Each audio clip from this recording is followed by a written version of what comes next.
So the construction arena, the construction world is a little bit different than what most people may be used to dealing with. So I'll give you a little background on myself, what I've done, and then we'll roll into what my vision of construction safety in the construction market arena is, and it should be fair and painless for everybody. I've been in the industry for 13 or 14 years. I've been in New York City in the construction arena for the better part of 10 years. Primarily focused on delivering services in the construction market, whether it's safety staffing or environmental compliance consulting, a plethora of other services that we'll get into. In 10 years, I'd say our sales or completed project numbers hover between 125 million and 140 million on approximately 7.5 billion in development projects. So if you put those numbers in perspective, what we provide to the client base is 1.5% of what their overall project cost is, just in relative terms of all the different animals that come together on a construction project, which also shows how heavily concentrated the competition is in those markets. Everybody's competing for 1 to 2% of the overall goal. This is a new experience for me. CJ and I operated in isolation for a very long time with our own mindset and how we handle things.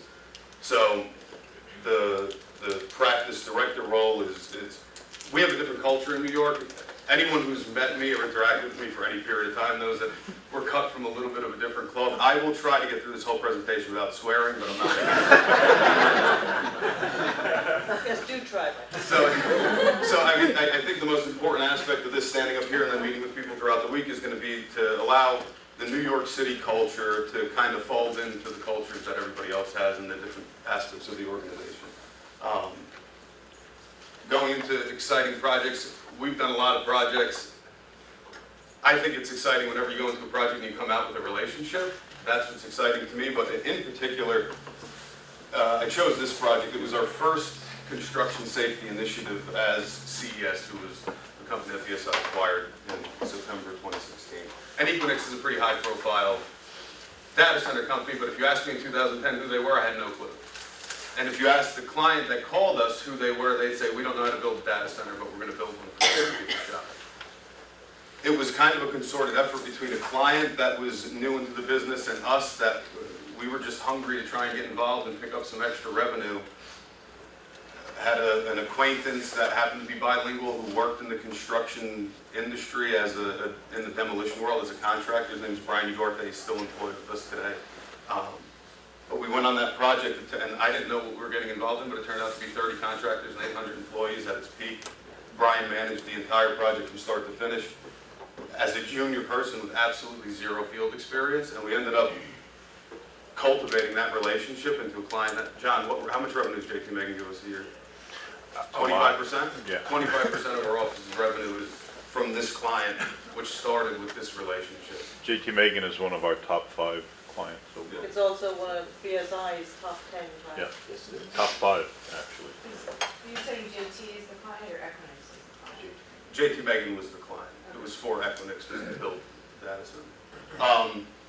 But it just shows you in the construction world how we can take these risks in terms of taking a chance with the client, knowing that we have the ability to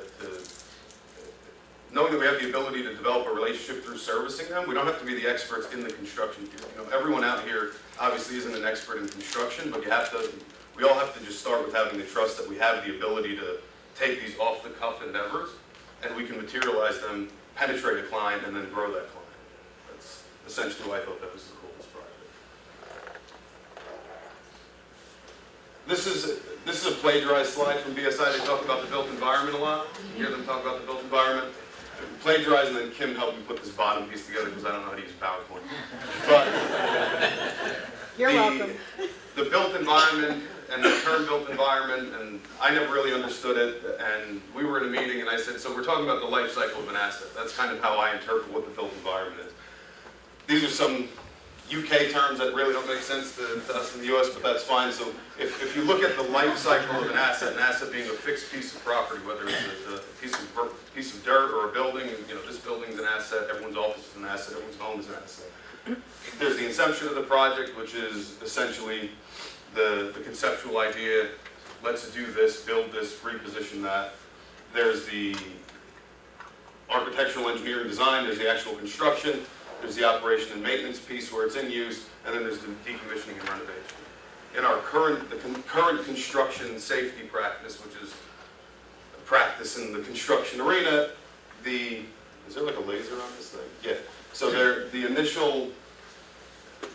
the pre-planning due diligence phase, we do some minor due diligence in terms of consulting on phase 1s and phase 2 pre-acquisition work, hazardous materials assessments for asbestos, lead, and mold, and then some building code consulting from all facets of the project, whether it's a zoning restriction or construction safety requirements or Department of Transportation logistics and whatnot, which is a very limited scope service in the most upstream portion of the life cycle of an asset. We'll talk about that in a little bit. When it comes to conception, construction, active in-use operation, maintenance, and decommissioning, that's where our bread and butter is. We do a lot of permit expediting and code consulting on that end, strictly from the building and construction standpoint. Very limited involvement in what Jeffrey's going to talk about in his environmental compliance end, and a more insignificant amount in the industrial hygiene stuff. Hazardous material remediation. I mean, the way that we got into the business, CJ and I, was in the environmental space, asbestos remediation, mold remediation, lead-based paint, and that evolved into a construction safety organization. But the hazardous material remediation becomes part of our forte. The biggest challenges with a lot of clients to get a project off the ground is how do we get rid of hazardous materials in the most cost-effective and schedule-efficient way. I mean, in the construction world, obviously people's health and well-being is important. That's why we provide safety solutions, but schedules and budgets are paramount to any of that. And we have this unique expertise in that hazardous material remediation oversight, whether it's dirty dirt, water, asbestos, lead, mold. CJ's really the brain trust behind it. No, you guys can catch up with him on that more in a bit. Construction safety obviously is what it is. Staffing solutions, program development, program management, anything from we need a guy on site to sit here 40 hours a week and monitor all our activities and vet our subcontractors to can you help prepare a program for us to implement on 10 different sites? Can you do monthly audits of our construction safety programs? And we have the staffing availability out of the New York office is kind of, it's readily available. We've built a business model around having people that can immediately mobilize to locations. Obviously, we only operate right now in the New York metropolitan area, but having to be able to reposition and relocate because we have the staffing availability, it's a fairly easy task. And then this last aspect, we've just, we call it engineering, design, inspections, and code compliance monitoring. It's done through a subcontractor relationship who's a multi-licensed engineering firm throughout New York, New Jersey, Florida, the Carolinas, Connecticut, Massachusetts, etc. And that is really your true engineering inspections, welding inspections, bolting inspections, concrete inspections, all the inspections that happen during the course of the construction of a building or an alteration in a building. And the reason that this all ties together is the model that we had in New York was how do we provide turnkey service to our clients throughout the life cycle of an asset. What can we give to a client? What portfolio can we build of services that allows us to get in the door with them at the earliest possible time upstream in the life cycle of an asset? Because that's where the money's made, when you're retained upstream in the life cycle of the asset. And how do we carry, what consulting services in the construction world can we provide that allow them to carry us through all phases of the life cycle of an asset? So that's how all these tie together. So I'll be talking a lot about construction, what I call construction EHS, but it's construction safety up here, just so we all have a background. There's a lot more than just a site safety staffing component to what we do in the business practice. Talked about all this, and I got ahead of myself. But the key, how I envision the practice, and I've been almost 3 years, I guess it is now. The biggest hurdle I've seen is how do we build trust internally? Everyone is obviously capable of doing their own practice and doing their own job because everyone's here and sitting at this table. If we were capable, Sarah would make sure we weren't on the invite list. So, what I foresee as the goal, and what I hope everyone, you know, we're all in kind with the goal is, regardless of what the practice scope is, and obviously ours is construction services, but and I can talk all day long about how we have staffing availability and what our capabilities are and whatnot. My goal in the next 6 months is to be a trusted partner of everybody in this room. So when you hear that there's a construction-related opportunity, whether you have a client that, you know, in supply chain that's talking about, we have to move microchips from point A to point B to point C to point D, and we're building 10 new warehouses, the trigger should be, well, you're building 10 new warehouses. And Mike or CJ or somebody in our group gets the call and say, hey, I have a client, we're gonna do this for them, but the next step is for them to build these 10 warehouses. And that's, I can go on and on about what's on this slide, but my goal during this time here and then moving forward is to become a trusted partner with everybody in this room, knowing that we're fully capable of providing everything that we say we're going to provide in any of the previous scope assets that we talked about. Am I good? You're good. Practice team, CJ's back there. CJ is lifeblood, he's a brother to me. We've fist fought a handful of times, but we can still sit next to each other in the same room. We have a very lean project management team. It's just the way that the business was built. Certain people handle very specific segments and they handle them very well. We may be stretched thin on bandwidth, but you know, AMAR, and everyone's based out of New York. AMAR is specific to hazardous material oversight. Naomi handles the code compliance. Vinny is the jack of all trades and probably one of the best employees I've ever. Nobody's allowed to hire Vinny. And Jamie's done some work with Matt Mixon, with Jeff's group. Jamie's done some design drawing work for them, so we've already started to integrate with some capacities. But that's essentially the project management team, and then there's 80 or so people downstream of that. I would take a guess at that. So, and then people fall into that matrix there. Market drivers. The easiest market driver to talk about is federal, state, and local requirements. I mean, that's the low-hanging fruit. There's going to be changing regulations because of some sort of exposure to somebody, and we need to capitalize on a way to benefit off of that change in regulation. So, I mean, it's the easiest one. It's the lowest hanging fruit. It's at the bottom of the list. The two in the middle are really just filler because I didn't want to have 2 points on there. And I wanted to have some more. And then the top one's one that resonates with me just in terms of what we can do outside of New York. New York is strictly regulatory driven. I'll go back to another cool project that we worked on when we're talking about a client that wants to introduce or maintain a safety culture. We had a project, a client come to us and there's something called owner-controlled insurance and contractor-controlled insurance in construction projects where the subcontractors and the consultants are not required to carry their own insurance. So the owner takes the onus of, we're going to insure everybody. And they take out a multi-million-dollar policy, but they share the burden on the claims, and the same thing with contractor-controlled insurance. So this was a contractor-controlled program, and the policy was like $150 million over the course of 2 years or something of that nature. And the client came to us and said, we know you're going to have a guy here. We understand that there's going to be, you're doing your on-site stuff, but we want to find a way to reduce claims, and we want to find a way to reward our personnel for reduced claims. And the knee-jerk reaction that came from that was, well, you can't give people payoffs not to report things because that's illegal. And as much as we operate in the gray area in New York, we have to go over it. So we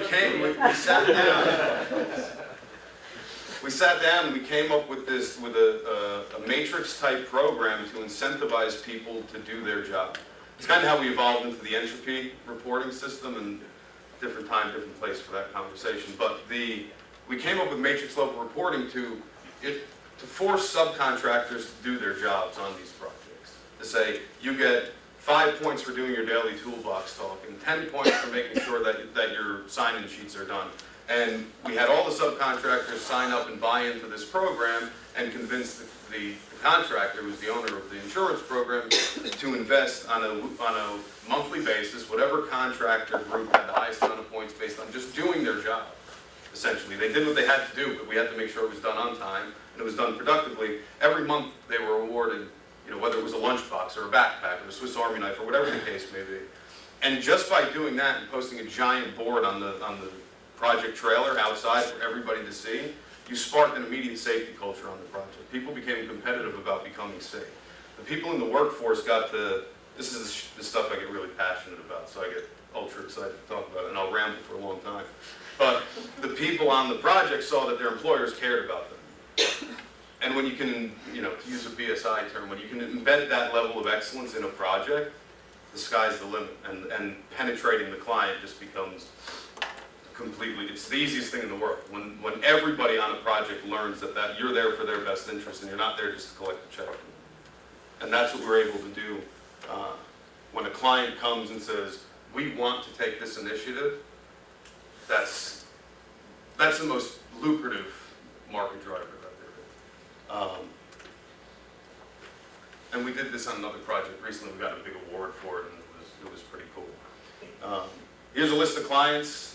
Not all of them. Some of the bigger names. They range from private equity developers, hedge funds, pension funds, contractors, architects, engineers, owners, reps. If you want to jot this down, I'll leave that up for. Or is this going to get sent down? Yeah. Okay. Why BSI? This is a bunch of BS filler to please Shireen. We give, in the construction arena, like everything else, we're here to develop a relationship. That's what we care about. That's my focus. That's CJ's focus. We're not concerned about the project that's in front of us. We're not concerned about the immediate need to earn a dollar. We're not concerned about the immediate need to generate revenue. How do we provide a client with a service experience that's going to give us a relationship for the next 30 or 40 years? That's the concern. And the only way to do that in a relationship-driven business is to give them unfettered access to you as a person.